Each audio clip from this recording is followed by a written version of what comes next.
जैसे पार्थिव पूजन करने वाली मेरी जीजियां जो पार्थिव का पूजन करती हैं, मिट्टी का शिवलिंग बनाती हैं, घर में गमले के अंदर पार्थिव पूजन कर लेती हैं, मिट्टी का शिवलिंग बना लेती हैं, मिट्टी के शिवलिंग की पूजन कर लेती हैं। मिट्टी का शिवलिंग, याद रखना ये पार्थिव शिवलिंग कोई साधारण नहीं होता। 15 दिन हो गए, दुकान नहीं चल रही है, व्यापार नहीं चल रहा है, कष्ट हो रहा है, घर में 1 रुपया नहीं आ रहा। प्रैक्टिकल करना, कहीं सियोर वाला महाराज झूठ बोलकर तो नहीं जा रहा, प्रैक्टिकल कर कर देखो।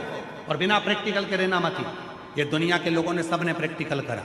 जिनका गर्भ नहीं ठहरा तो उन्होंने सफेद आंकड़े की जड़ का प्रैक्टिकल करा, जिनको नौकरी चाहिए थी उन्होंने बेलपत्र पर शहद का प्रैक्टिकल करा, सबने प्रैक्टिकल करा। तुम भी प्रैक्टिकल कर कर देखो। 15 दिन हो गए, व्यापार नहीं चल रहा, घर में कष्ट है, पैसे की आवक नहीं हो रही, कोई टेंशन सामने आकर खड़ा हो गया।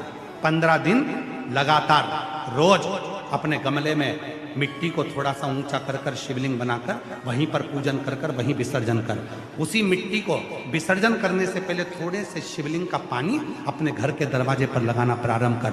15 दिन लगा, 8 दिन के अंदर लक्ष्मी का प्रवेश तेरे घर में होना प्रारंभ। प्रैक्टिकल के मत रहना कि सियोर वाला बाबा कहकर चले गए, यहां से सुना यहां से निकाल दिया, बचा था कपड़े में से झटकार दिया। नहीं, तुम्हें लगे 15 दिन हो गए, घर में आवक नहीं है, परेशानी चल रही है।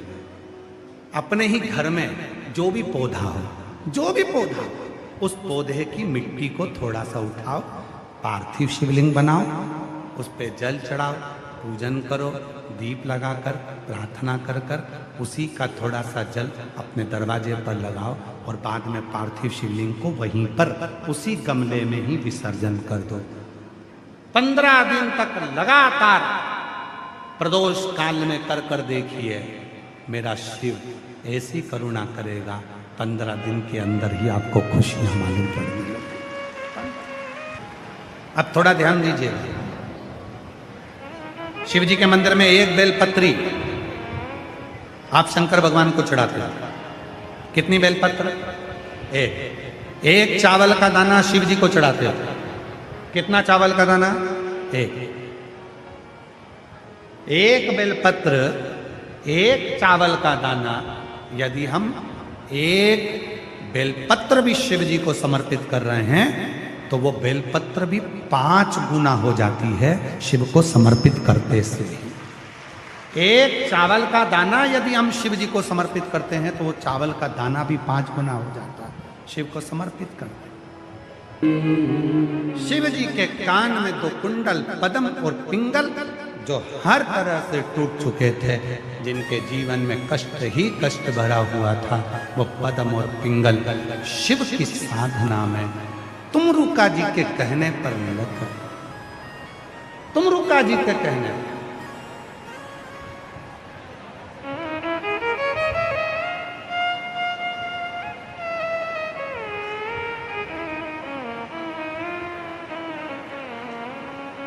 और ये कोई साधारण नहीं है।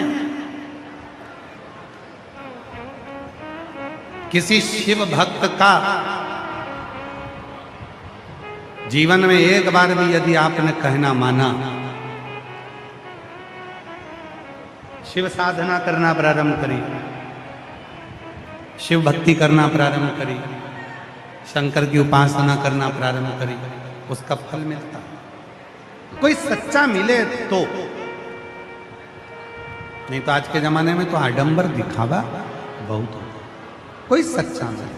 शिव महापुराण की कथा कर रही है, भगवान शंकर का चरित्र कर रहा है, शिव तत्व कर रहा है, शंकर जी की कथा कर रहा है। पद्म ने पिंगल से कहा हम दोनों सर्प हैं, पर मैंने तुमरुका जी के मुख से एक बार सुना है कि यदि पूर्ण भरोसे के साथ यदि शिव जी से कहा जाए, मेरे शंकर भगवान हिंदी, अंग्रेजी, गणित ये सब भाषाओं को नहीं जानते, मेरे शिव तो केवल प्रेम की भाषा जानते हैं, इसलिए हम जब शिव को पुकारे तो प्रेम की भाषा से, प्रेम की भाषा से।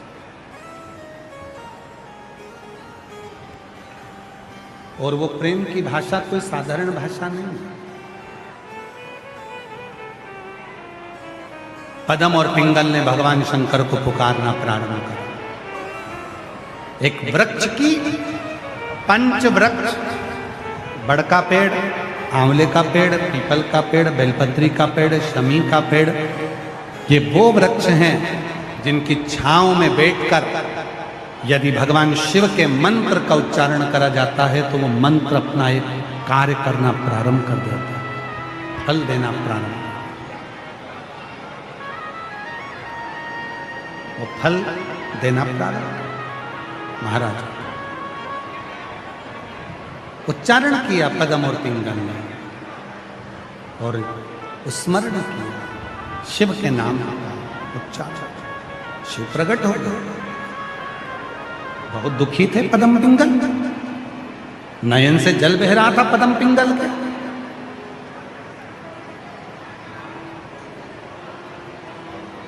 शिव जी ने दोनों को अपने हाथों से उठाया, भगवान भोलेनाथ। और ध्यान देना शिव पुराण की ओर, दुनिया त्राण देगी, दुनिया अपशब्द कहेगी, दुनिया ताने देगी, दुनिया अड़ा टेढ़ा कहेगी, दुनिया आक्षेप लगाएगी, दुनिया गाली देगी, दुनिया ठोकर लगाएगी, पर घबराना नहीं।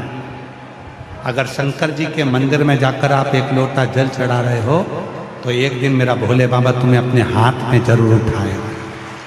मेरा शिव आपको बल जरूर प्रदान करेगा, शिव बल देगा।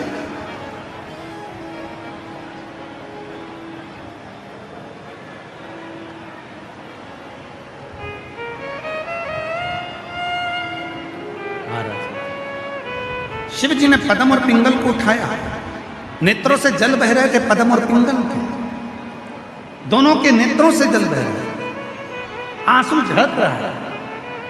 शिव जी ने पूछ लिया, तुम दोनों रो रहे हो? हाँ। तो भगवान भोलेनाथ जी ने पूछा, जरा ध्यान दें कथा पर, शिव जी ने पूछा तुम दोनों रो रहे हो? हाँ।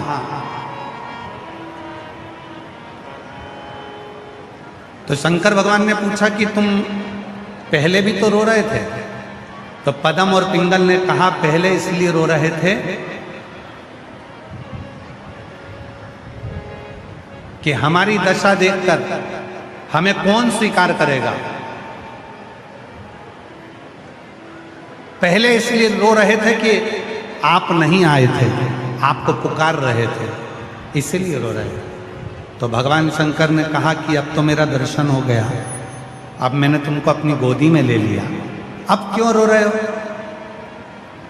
तो पदम और पिंगल ने कहा इसलिए रो रहे हैं कि अपनी जिंदगी के कई साल हमने ऐसे ही भटकते भटकते निकाल दिए है। अगर पहले मालूम होता तो केवल आपको ही पुकार लेते और हमारे जीवन को सार्थक। कोई ने कह दिया वहां चले जाओ, बहुत बड़ा व्यक्ति है, तुम्हारे दुख को मिटा देगा। किसी ने कह दिया वहां चले जाओ, तुम्हारा दुख मिट जाएगा। कोई, जब से हमने शिव महापुराण की कथा को सुनना चालू करा, अब सही जगह पर आकर बैठ गए कि शिव जी को एक लोटा जल सारी समस्या। अब सही जगह आकर बैठ गए कि एक लोटा जल सारी समस्या का हल। अब हम नहीं भटकेंगे, अब हमने बहुत देख लिया भटक कर, अब कहीं नहीं जाना। अब तो केवल शिव की शरणागति में रहकर शंकर जी को एक लोटा जल समर्पित कर, एक लोटा।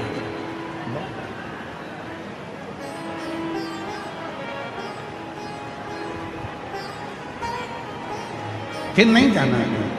और फिर स्मरण में आ गया वो लाइन, बहुत बहुत दुखी होकर जो स्मरण किया है। बहुत ऐसे दयालु नाथ से रिश्ता बनाइए। महाराज बहुत भटक लिए, जहां तहां भटक लिए, जगह जगह चले गए, ना जाने कहां कहां जाकर अपने हाथ पैर जोड़ते रहे। पर अब नहीं, अब तो केवल मुझे तेरा ही सहारा है, मेरे भोले बाबा, मैंने तुम्हें ही पुकारा है, मेरे भोले बाबा। अब नहीं भटकना, अब तो केवल एक ही जगह, कब से खड़े झोली पसार क्यों ना सुने तू मेरी पुकार। कोई पैसा खाकर भग गया, नहीं दे रहा, बहुत प्रार्थना कर ली, नहीं दे रहा।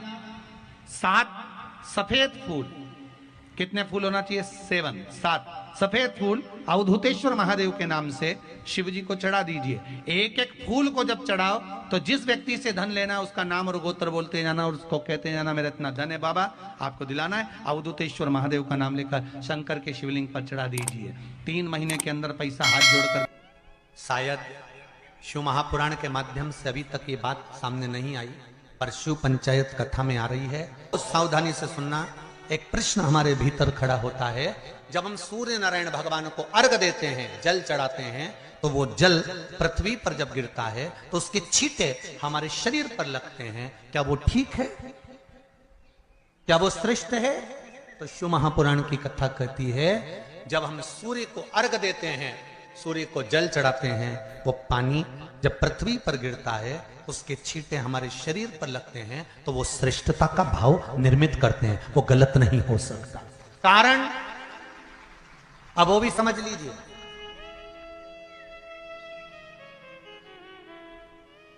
अब सूर्य नारायण भगवान को आप जल चढ़ा रहे हो तो छींटे नहीं लगे, उसके लिए क्या स्टूल पे चढ़ के चढ़ाओगे कि कुर्सी पे चढ़ के चढ़ाओगे?